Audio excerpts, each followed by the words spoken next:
Alright, we're going to make some from scratch homemade cupcakes here. Pretty easy to do. All we're going to need is 2 cups of flour, 1.5 cups of sugar, 2.5 teaspoons of baking powder, 1 teaspoon of salt, a half cup of shortening or butter. I'd recommend shortening, but I'm using butter today. 3/4 cup of milk, 2 eggs, and a teaspoon of vanilla, which I don't have here.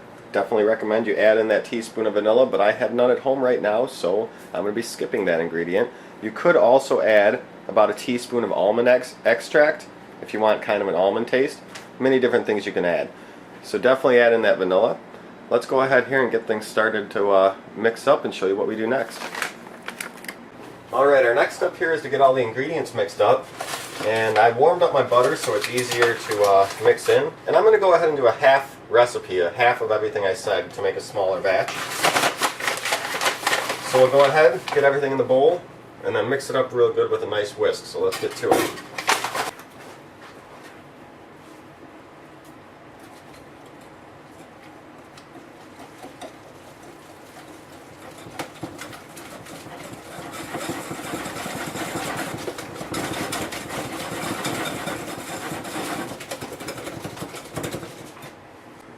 Alright, so once everything is in the bowl mixed up, next step is just to put it into the pan. You're going to want your oven preheating at 350 degrees while you're making this. And I really suggest using cups for the cupcakes.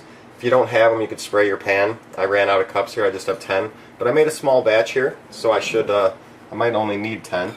What you're going to do here is don't overfill the cupcakes. This is going to rise a lot as it cooks.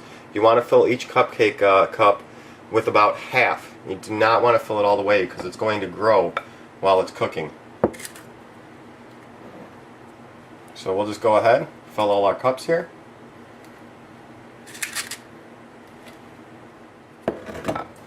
Alright, there we go. Don't worry if you get a little bit here. You can wipe it up now or you can just let it cook and it's going to be easy to separate later. But try to get them in the cups as good as you can. As you can see here, most of them are filled about halfway. And once we cook them up, you'll see what happens. So now we're going to throw them in the oven and see how they come out. Alright, so now that our oven's preheated, we're going to throw these in for about 20 minutes.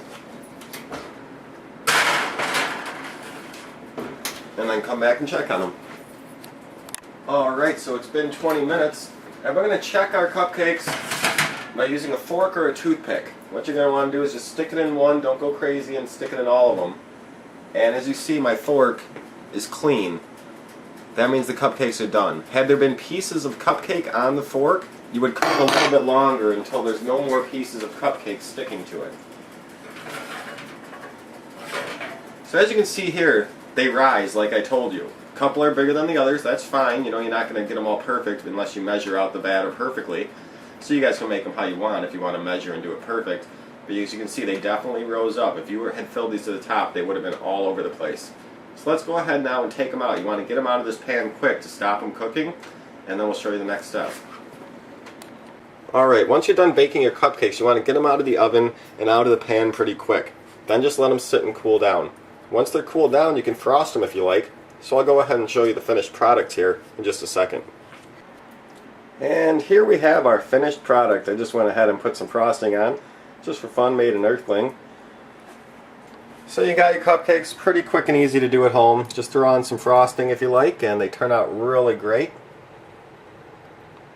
Guys have any questions, comments, let me know, and we'll see you guys soon.